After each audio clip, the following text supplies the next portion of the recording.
And we got business. He did it, business. He did his business at number 2. And exile just changing in the heart. Represented, so we give it that. 1954 and talked about how critical it was that the people impacted by projects have the opportunity to respond, and it was reinforced by Burke Delventhal, 1979. What you're attempting to do here is abort the 6 and 7, I believe, or 5 and 6. Seeing none, we'll close public comment. Colleagues, there's a motion in front of the committee. Supervisor Peskin. Yeah, just relative to the issues raised by the speaker, and certainly we can have members from the department, but this matter has been in front of the Planning Commission variously for over a year. I introduced this well over a month ago. It has been the subject of numerous Planning Commission meetings, and with the amendments that are before us today that we have adopted, it actually reduces the fees for neighborhood organizations. It does not even keep them at their previous amount. It does, as Ms. Amini indicated, raise them for individual appellants, although there is still an indigent waiver provision there. While certainly there are many meritorious appeals, there are also frivolous appeals. I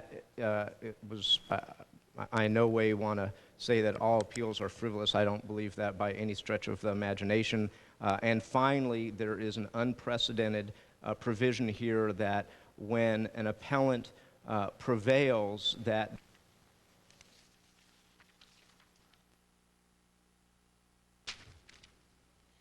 Item number 7, ordinance amending the San Francisco Administrative Code by adding section 10.100-12 to create an aging and adult service community living fund to fund aging in place and community placement alternatives, including programs and services provided in an individual home, programs and services provided in assisted living facilities, supportive housing and congregate housing, and provide care and support for individuals who may otherwise require care within an institution.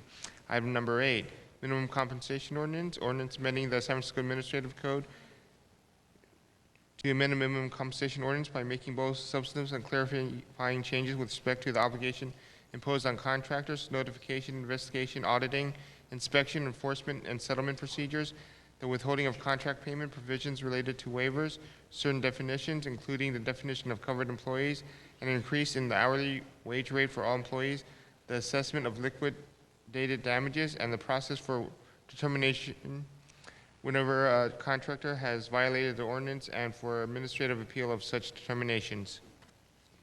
Thank you, Mr. Clerk. These two items I've called together to facilitate public comment this morning. Item number 8 has been heard several times. Item number 7, I think, is relatively non-controversial and the result of the advocacy of many in the Asian community.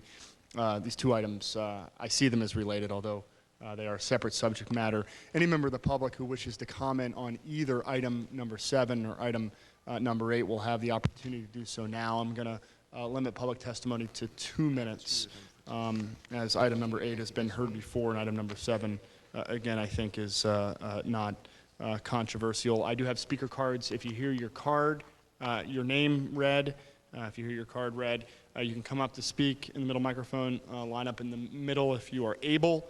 Robert, well, that's...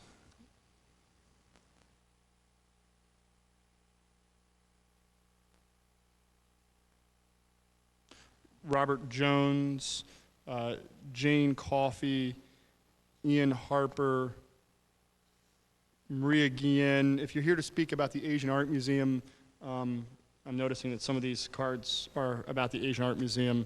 Actually, there will not be an opportunity for public comment on that issue today, I do not believe. Barry Rodriguez, Tim Sullivan, Dan Harper, Tricia Webb, Richard Marcone.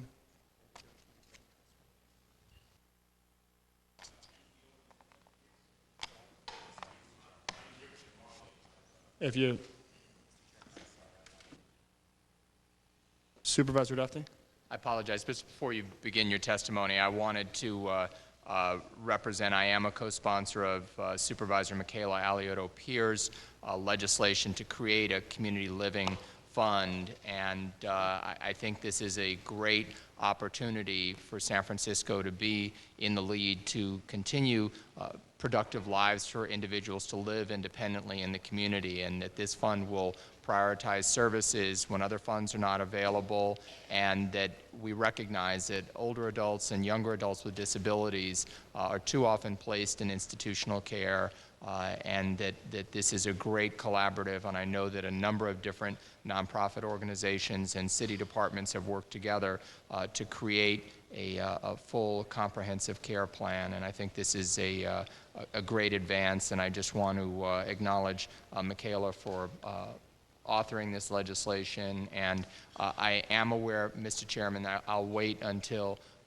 Ms. Webb is called up for her testimony, but I understand that a bake sale was held and that we have the proceeds from that bake sale are going to be presented to the Community Living Fund. Hopefully we will exceed our contribution to that, but I understand that City Controller Ed Harrington is going to be able to accept that contribution, so at the appropriate time. So perhaps since I've garnered the microphone, maybe Ms. Webb, do you want to, Tricia Webb is here, and perhaps I could take precedent and allow her to come forward and be the first to speak, and then I indicated to her that people's views of people in elective office are not too high, and so I wasn't going to handle any cash today. So if Mr. Harrington, when Ms. Webb finishes, could receive the donation. Thank you, and good morning. Ms. Webb, welcome. Hold on one second, Ms. Webb. Mr. Young, can you? It's ready.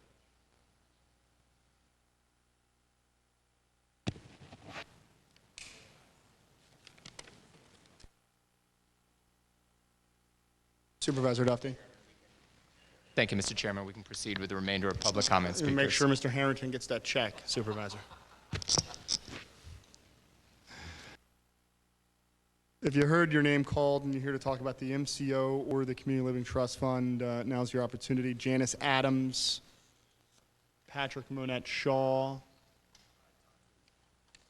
Sandy Morey. If you've heard your name called, come on up.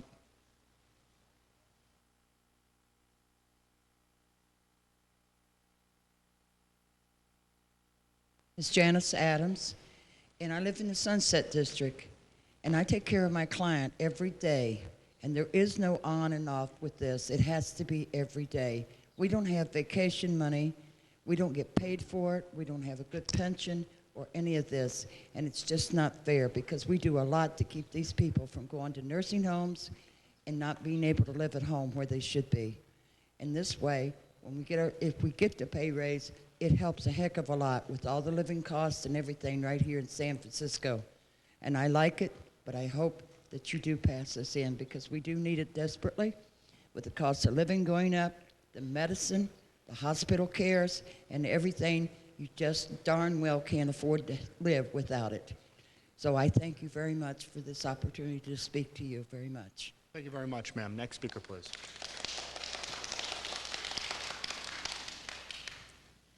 Good morning, Supervisors. My name is Sandy Morey, and I'm with Kimochi Incorporated, which is an organization serving seniors based in Japantown. I'm also the co-chair of the Long-Term Care Coordinating Council, and I'm here on behalf of the council to tell you our very strong support for item number 7. And we have been discussing this issue for at least 5 or 6 months. We've had stakeholders at the meetings. We've had many community meetings, many meetings in the neighborhoods and with different stakeholders to support this particular fund. Today, when Patricia Webb gave you the check, it was an effort on the community's part to add to this particular fund, that would be the first amount of money that goes into the fund. We are also supportive of the mayor's support to provide $3 million as a beginning to start this fund. One of the things that I would ask for you to consider is to not to put this $3 million on reserve. We are in the process of putting together a plan, and we will have it together very quickly so that we will keep you informed of every step of the way in terms of how the money is to be allocated and how it's to be spent. As you know, we are trying to have people come out of Laguna Honda, out of the institution, back into the community, and so we need to get this going quickly. Therefore, we need to hire staff to get this fund implemented. And one other point is that we would like for you to consider that the $400,000 that is allocated towards funding positions, that those positions be funded not out of the Community Trust Fund, but out of the budget of the Department of Aging and Adult Services. So we hope that you will consider all these issues. Thank you. Thank you, Ms. Maury. Next speaker, please.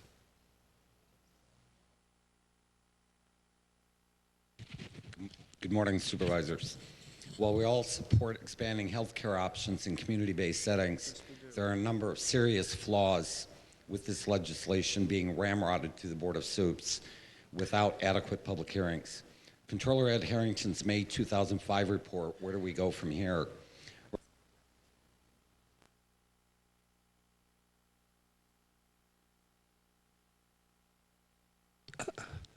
Good morning, supervisors.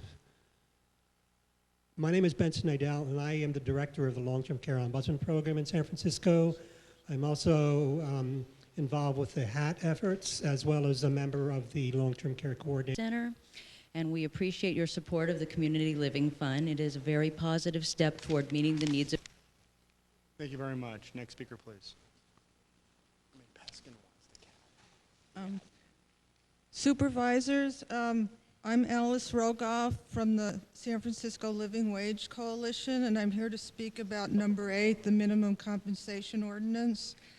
And this has been in committee for a very long time now, and as the t-shirts of the people in the room say, invisible no longer. There are many people who are affected by this ordinance who we don't think of very often. They get forgotten, and they need to have their wages raised to be able to live in the city. And this ordinance is supported by the Archdiocese of San Francisco and the San Francisco Labor Council. And I would ask you to hopefully pass this out of committee to the entire Board of Supervisors. Thank you. Thank you very much. Next speaker, please. Hi, my name is Richard Marlowe. I'm a IHSS worker. I'm a steward of in the SEIU, United Healthcare Workers. My client suffers from severe schizophrenia, and I'm her provider.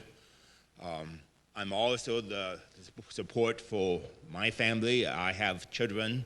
When I go to the store to shop, they don't give me a discount. I have to pay the same prices as everyone else.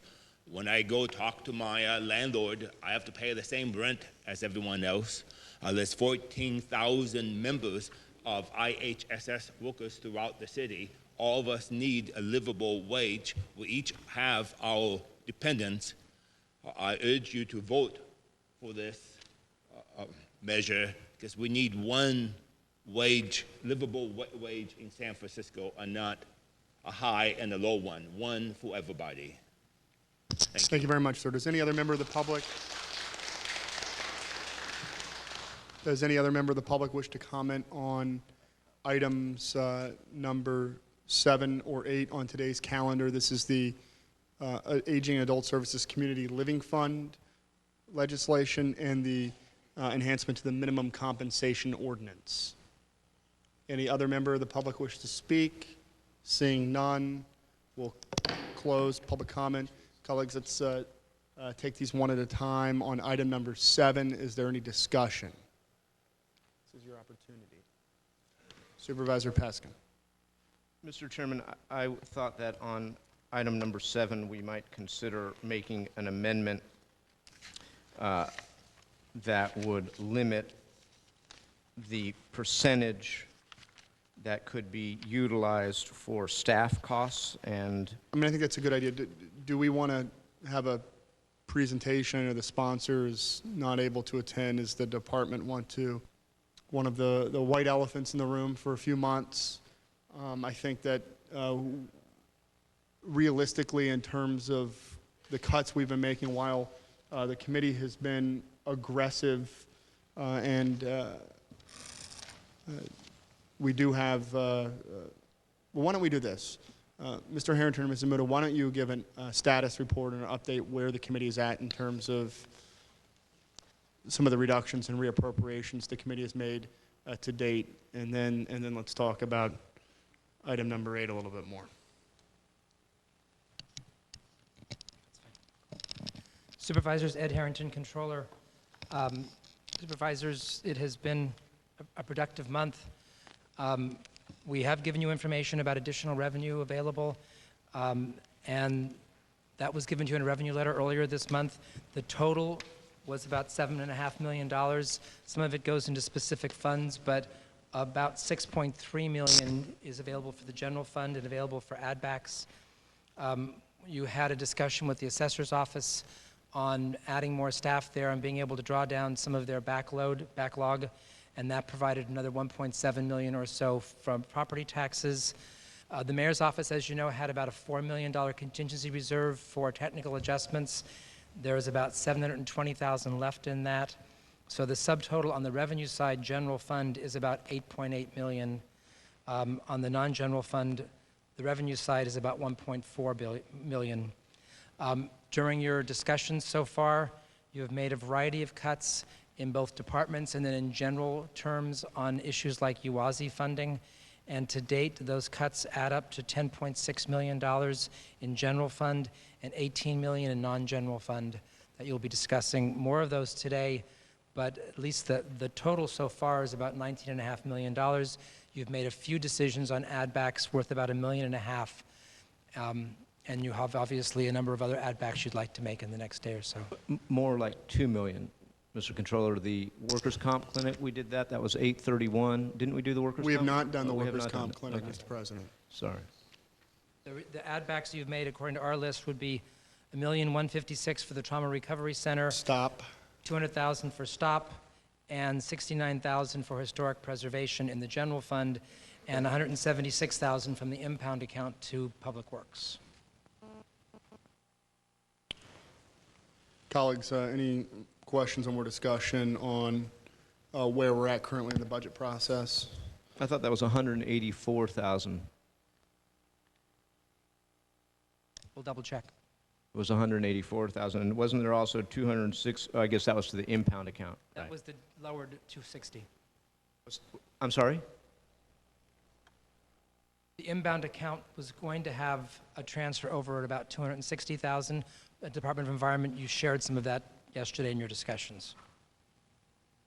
Check.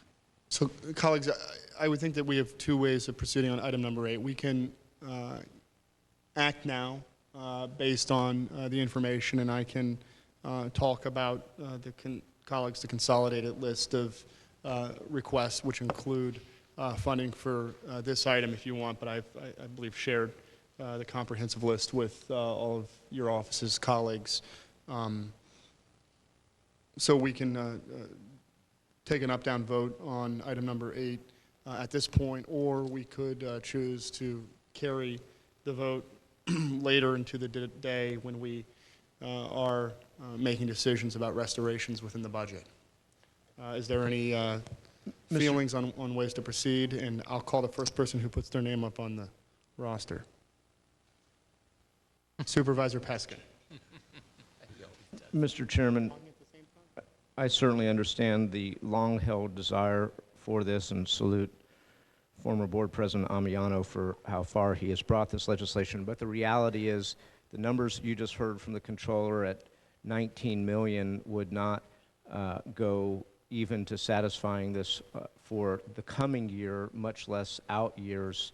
If you've read the budget analyst report, the total damage here is, I mean, I don't want to call it damage, but cost is upwards of 22 million. Even if you start fiddling with that and cut it in half to 10 million, it still would, in essence, mean that we would not be able to reprogram dollars into, I think, a number of very valuable, laudable expansions for the city's most needy. And I think that is certainly my priority in this process. And I am ready to have a roll call vote on item number 8. let me counter. Well, I'm not necessarily opposed to having a roll call vote, but being a co-sponsor and being supportive of this item, let me say that we have gotten to where we are in the budget process. We've made some, I think, good decisions that were tough decisions, and there were certainly some split votes on taking some reductions in the budget. But I don't think that we have made any painful decisions in this budget process yet. I would see a voting of this item down if there was a 2-to-3 vote as a painful decision, and I would see a voting this item up in a 3-to-2 or 4-to-1 vote as a decision that would necessitate some other difficult decision making in the budget. I would point out, colleagues, and I know that it's a priority for the mayor's office, and the mayor is not interested in compromising on it, but for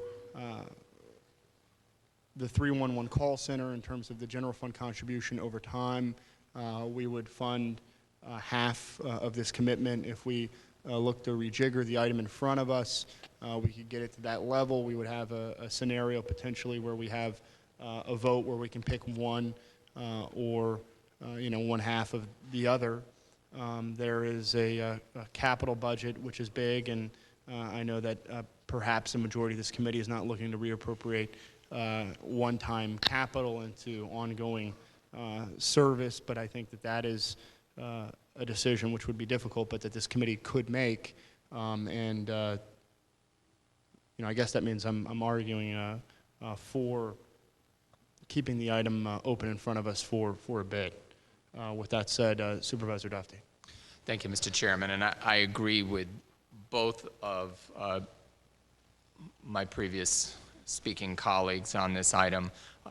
I've been told by observers that our committee has done well and worked well with one another, and I haven't had the experience of being on this committee, and certainly I've been the most quiet member of the committee as I've watched and listened, and I do appreciate the chair's approach, and I very much appreciate his leadership and that of the board president to guide this committee to try and address many of the unmet needs. And I am hopeful that at the end of this process that we will have add-backs and increases that will do some things that need to be done in our city. With that, let me say that I absolutely agree with the chair that for me this is a very painful vote. I would very much like to support the MCO. I realize that people who are IHSS workers and also those who work in our shelter system and in other minimum wage compensated positions struggle dearly to thrive in this city, and I've been clamoring for information about possible increases to the state minimum wage or other changes externally that might make it easier for us to make progress. I have shared with you a comparison on IHSS wages and benefits, and San Francisco is not the best, but we're fairly close to being the best, with Santa Clara being at $11 and San Francisco being at $10.65, and basically only Santa Clara, Sonoma, and San Mateo having benefit packages that are somewhat better. So I do want to say that I will defer to my colleagues as to when to make this vote. I'm not going to be willing to dismantle 311 at this stage, and I'm going to hope that there will continue to be good news on the economic front, both for San Francisco and perhaps on the state level, which will enable us to get the resources to make this happen. And so if we're unable to do it now, this is certainly on a to-do list for me that I would want to see happen as soon as possible. So again, colleagues, I am sadly prepared to make this vote at whatever time it takes place, because I don't think that we would be able to do much of what we're hoping to do if this is approved at this time. But I would say that this is probably the most difficult vote that I would have in this budget process. Thank you. Well then, Mr. Chairman, I mean, colleagues, any member can make a motion, or we can collectively, that can be seconded, or we can collectively decide to move on with today's calendar and see how we do. I'll make a motion to table. Then there's a motion to table. There's a second. Is there discussion on the motion, colleagues? To table. A motion to table is on the floor. Is there a member of the board of the committee that wishes to speak to the motion to table? Mr. Young, why don't you call the roll on the motion? On the motion, Supervisor Dufty? Aye. Dufty, aye. Supervisor Peskin? Aye. Peskin, aye. Supervisor Mercarimi? Mercarimi, no. Supervisor Ellsburn? Aye. Ellsburn, aye. Supervisor Daley? No. Daley, no. Okay, the item's tabled.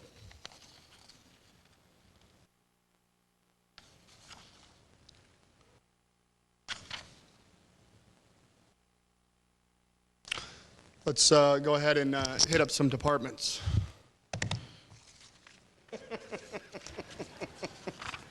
I hear Ms. Brocken's laughter, and yet I didn't think she was coming back. So we'll have to find out what she's doing here. Mr. Young, can you read Item one, the first several items on the calendar? Item number 1, hearing to consider the annual budget for Children and Families Commission, Children, Youth, and Families, Child Support Services, Human Services Agency, Human Rights Commission, County Education Office, Status of Women, Public Health, Asian Art Museum, Fine Arts Museum, Arts Commission, Academy of Sciences, Public Library, Law Library, and War Memorial for fiscal year 2006-07. Item number 2, consolidated annual salary ordinance, enumerating positions in